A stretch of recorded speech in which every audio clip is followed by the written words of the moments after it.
हा माझ्या नवीन फोनमधला पहिला शॉर्ट व्हिडिओ मी रेकॉर्ड करत आहे आणि बघा तुम्हाला क्लिअरिटी कळतच असेल की किती छान दिसते आणि तुम्हाला माझे आधीचे व्हिडिओ आणि या व्हिडिओमध्ये फरक नक्कीच जाणवत असेल आणि इथून पुढे सुद्धा व्हिडिओ तुम्हाला या फोनमधलेच असे छान छान क्लिअरिटीचेच ते दिसणार आहेत। त्यासाठी तुम्ही माझ्या चॅनलला सबस्क्राईब केलं नसेल तर नक्की सबस्क्राईब करा। आणि इथे अवधूतचं आणि दीदींचं बॅट बॉल खेळणं चाललेलं, त्यामध्ये बॅट तर काही दिसत नव्हती पण बॉल आणि त्याला दोरी बांधून त्यांचं काहीतरी खेळणं चाललेलं। त्यानंतर मी सगळ्यांना नाश्ता करून दिला, पोहे करून दिले आणि मी खात होते इथे चिवडा, कारण मला पोहे खायचे नव्हते, मला सारखे सारखे पोहे खायला नाही आवडत, म्हणून मी चिवडा खात होते। ते सगळं आवरलं आणि आम्ही दोघी बाहेर आलो, म्हणजे मी आणि दीदी बाहेर आलो। छोट्या मोठ्या काही वस्तू खरेदी करायच्या होत्या त्या घेतल्या। इथं अवधूतला पाहिजे होतं चॉकलेट, पण त्याला मी ते काही दिलं नाही, कारण त्याचं आता आमची दिदू आल्यापासून तर चॉकलेटचं प्रमाण जरा जास्तच वाढलेलं आहे।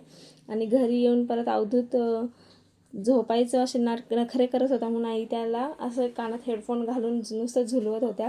त्यानंतर स्वयंपाक झाला, जेवणं झाले, त्यानंतर आईंनीही तयार करून ठेवलेलं तांबूल खाल्लं मस्तपैकी आणि आम्ही परत बाहेर आलो अनुश्रीचा ड्रेस घेण्यासाठी, कारण तिचा आम्हाला फोटोशूट करायचं आहे 5व्या बड्डेचं।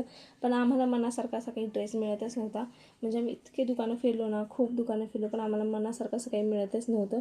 मग नंतर विचार केला की साड्या बघू, म्हणजे साडी स्टिच करून आपल्याला साडीचा ड्रेस स्टिच करून आपल्याला मिळतो का। पण नंतर लक्षात आलं की आपल्याकडे इतका टाईमच नाही की साडीचा ड्रेस स्टिच करून आपल्याला मग नंतर फोटोशूट करावा, एवढा काही टाईम नाही आहे, कारण आम्हाला लगेच 2 दिवसांनी गावाकडे जायचं होतं, त्यामुळे तो पण प्लॅन फ्लॉप झाल्यानंतर मग परत तसंच घरी आलो।